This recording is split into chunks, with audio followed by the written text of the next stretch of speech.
Mr. President, thank you for talking to Fox Business. We Thank appreciate you. it. A lot to get to. Let me start with phase 4 and what might potentially come later this month. Another round of direct payments for individuals. Do you support that at this time? I do. I support it, but it has to be done properly, and I support actually larger numbers than the Democrats, but it's got to be done properly.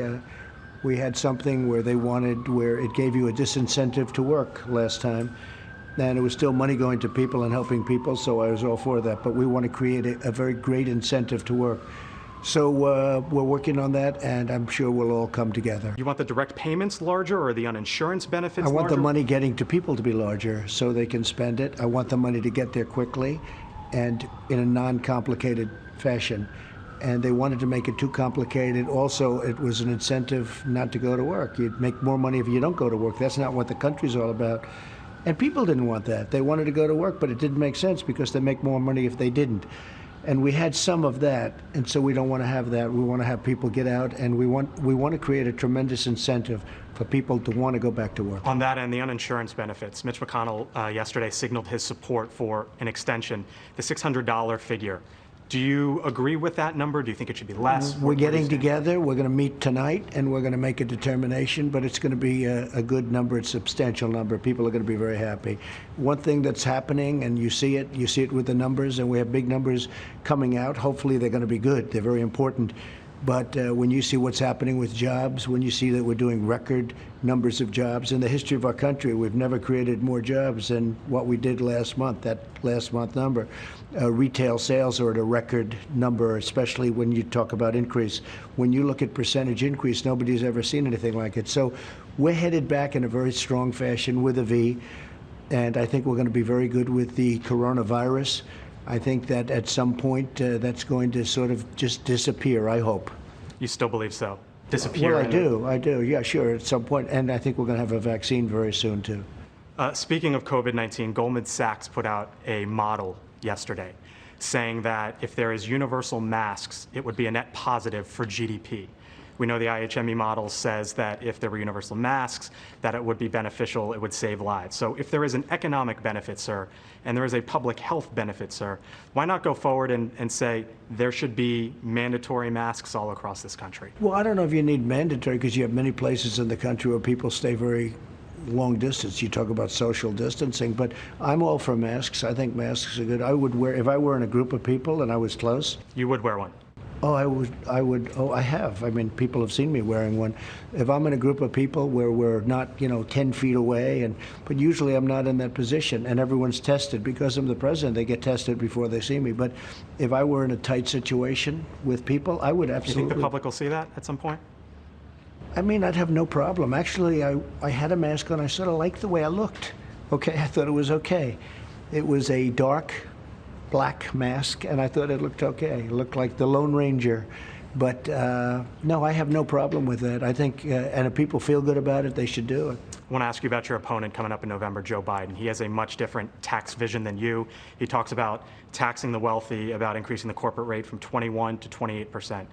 Mr. President, in this environment of double-digit unemployment right now, do you worry that that message might resonate better? I think what happens is if you do that, you're going to crash the market. We have a market that's going to be, I believe, by sometime early next year, could even be sooner, at record levels. You're going to crash the market. 401ks will be down the tubes. The wealth of the country will be down. No, he really wants to, just to put it more accurately, he just wants to raise everyone's taxes because they want to spend it on nonsense. They want to spend it on things that don't work. They want to give the money away. And I don't think people are going to stand for it. The Democrats want to raise taxes, and it's going to ultimately be everybody's taxes. That will kill the market. It'll kill everything that we're doing. It'll kill jobs, and it'll be very bad. I think that, frankly, the stock market's doing well, but it's an overhang. If he got elected, and they say this, if he got elected, that's an overhang over the market because the market would crash. It would absolutely crash. Market would go down by a tremendous amounts. He'd raise taxes, he'd raise regulations. Look, one of the biggest things I've done is I've cut regulations more than any president in history. We still have regulations, but they're much less. If Biden got in, and first of all, it wouldn't be him, because he's not into regulation. He doesn't know where he is, frankly. I watched his press conference yesterday. He's answering I mean, he's answering questions like this from a teleprompter. I said, what's that all about? But his people, the people around him, are radical left. They're going to raise taxes, they're going to raise regulations, and they're going to put everyone out of business. It would be a disaster. I want to ask you about minimum wage because today, here in the District of Columbia, 3 other states as well, they are raising the minimum wage. The critics would say this is the wrong time to do that for businesses.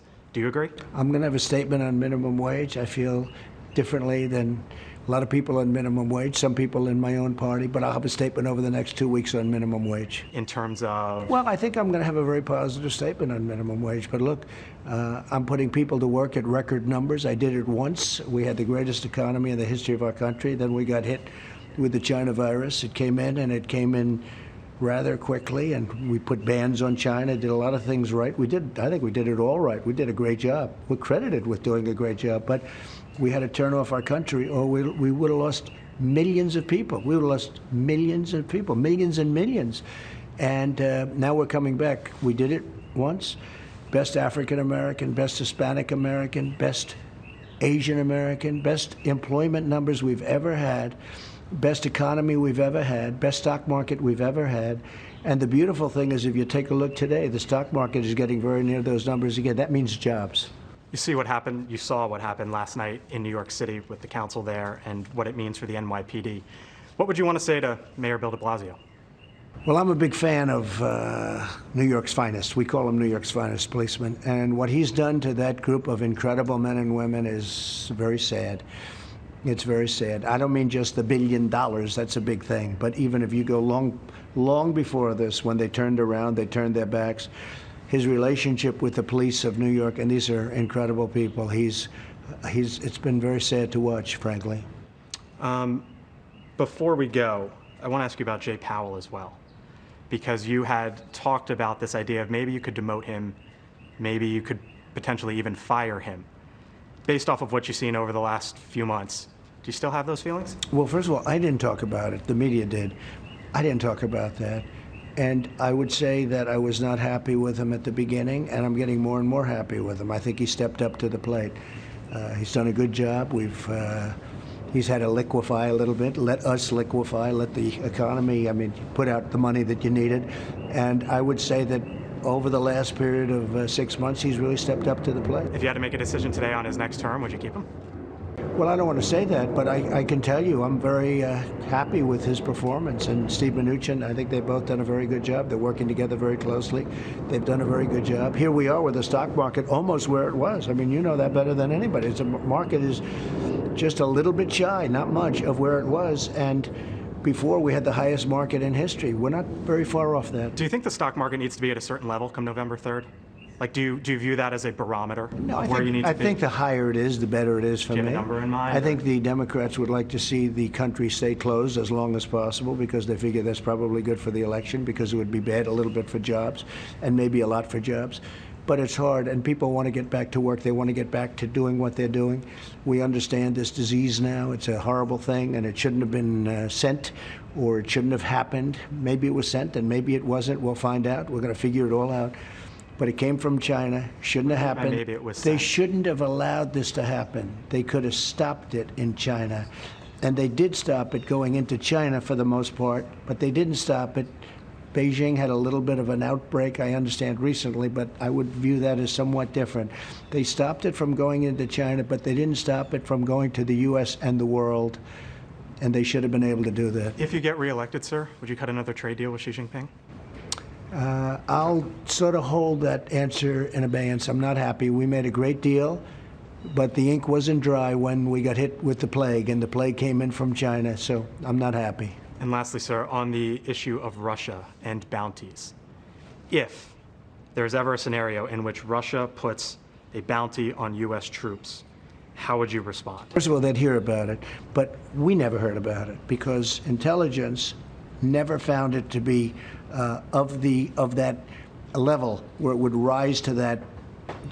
When you bring something into a president, and I see many, many things, and I'm sure I don't see many things that they don't think rose to the occasion. This didn't rise to the occasion. And from what I hear, and I hear it pretty good, the intelligence people many of them didn't believe it happened at all. I think it's a hoax. I think it's a hoax by the newspapers and the Democrats. So based on what you've been briefed, do you think it is? Well, I think, yeah, I agree with the intelligence people. I think, frankly, that many of the intelligence people didn't think it was something that even happened. And if it did happen, the Russians would hear about it, and anybody else would hear about it that was involved. There's never been anybody so strong, so good to our military. I've spent more money. We have a brand new, beautiful military. When I took over, it was depleted. It was a mess. And the greatest asset we have in our military is our men and women, our soldiers, our sailors, all of the people in our military. And I'm here to protect them.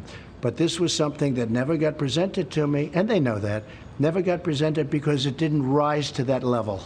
Thank you, sir. We'll leave it there. Thank you very We appreciate much. your time. Thank you.